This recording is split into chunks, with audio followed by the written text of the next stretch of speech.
Terima kasih Pak Martin, pimpinan Komisi 6 dan beserta kawan-kawan Komisi 6 yang saya hormati, Pak Budiarto, Dirut HK beserta jajarannya, Pak Agung, Dirut Wika beserta jajarannya, Pak Eksana, Dirut IFG yang saya hormati. Pertama, saya perlu mengapresiasi BUMN karya yang hari ini adalah HK dan Wika.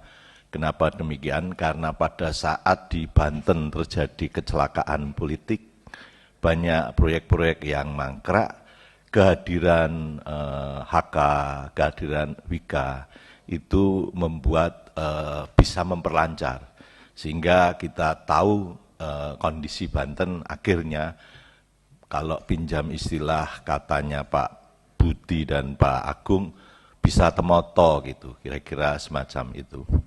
Nah, tetapi saya ingin menyinggung yang tadi oleh Pak Agung, khususnya Wika, disampaikan kaitan dengan tol Serang Panimbang. Karena minggu yang lalu Raker beserta Menteri Investasi dan Menteri BUMN disampaikan bahwa khususnya oleh Pak Bahlil bahwa Kementerian Investasi akan menginvestasikan dan akan membangun industri di Cileles kalau tol Serang Panimbang ini sudah jadilah seperti itu.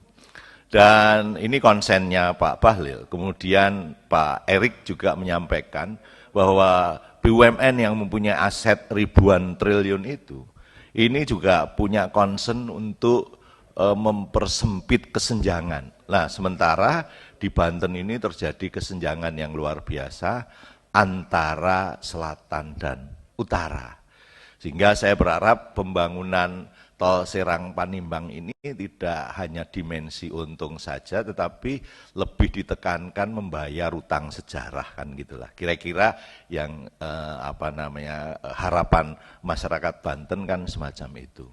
Sehingga ketika tadi menyebut bahwa ini akan diteruskan, dan pada saat Kunspek dulu juga akan diteruskan, sehingga dengan kaitan statementnya Pak Menteri Investasi dan BUMN, kira-kira ini akan diteruskan dan selesainya kapan, sehingga tidak mengganggu pembangunan di Banten dan sekaligus misi untuk bagaimana kesenjangan ekonomi yang terlalu tajam ini bisa diselesaikan.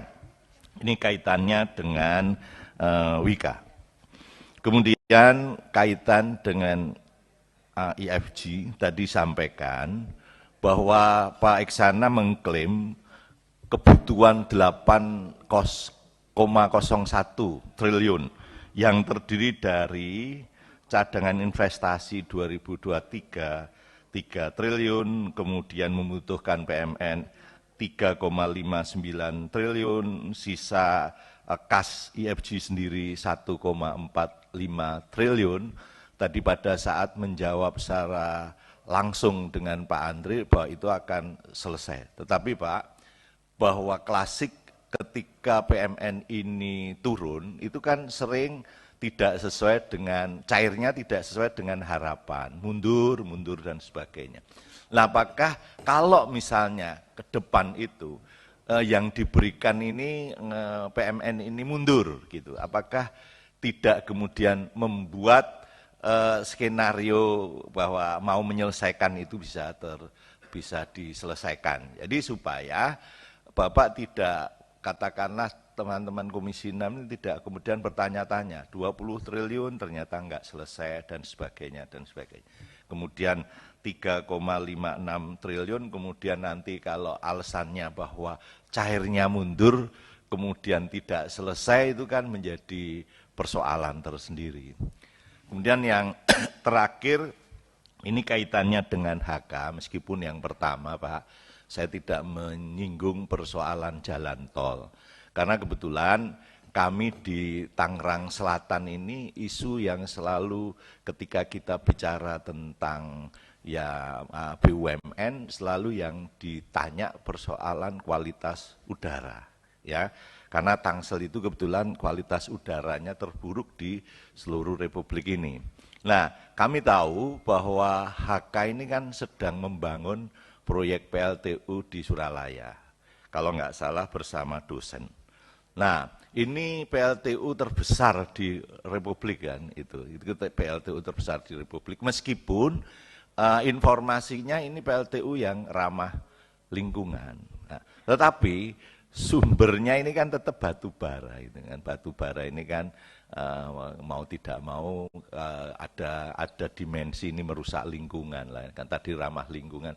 Kira-kira Pak Budi ini kira-kira kayak apa kan gitu loh, karena sekarang ini semakin hari kualitas udara di Tangerang Raya ini tidak semakin baik, karena memang Tangerang Raya ini dikepung oleh PLTU. Kalau tidak salah ada 16 PLTU dan 10 PLTU ada di Banten. Ini yang pertama Pak Budi. Kemudian yang kedua, saya memang membaca dan sempat mendapatkan penjelasan oleh Pak Menteri BUMN sedikit lah kaitannya dengan pengalian saham dari PT Waskita Karya ke HK. Ada kekhawatiran Pak, karena situasi sedang sulit kayak gini nanti justru mempersulit performan keuangan HK kan gitu loh. Nah, kira-kira dan ini juga ada yang mengatakan bahwa ini upaya mengeluarkan status HK menjadi anak perusahaan kan semacam itu. Nah, kira-kira mengenai akuisisi ini kira-kira kayak apa Pak skenarionya, sehingga kami ingin mendapatkan penjelasan. Kira-kira demikian pimpinan yang bisa kami sampaikan. Terima kasih.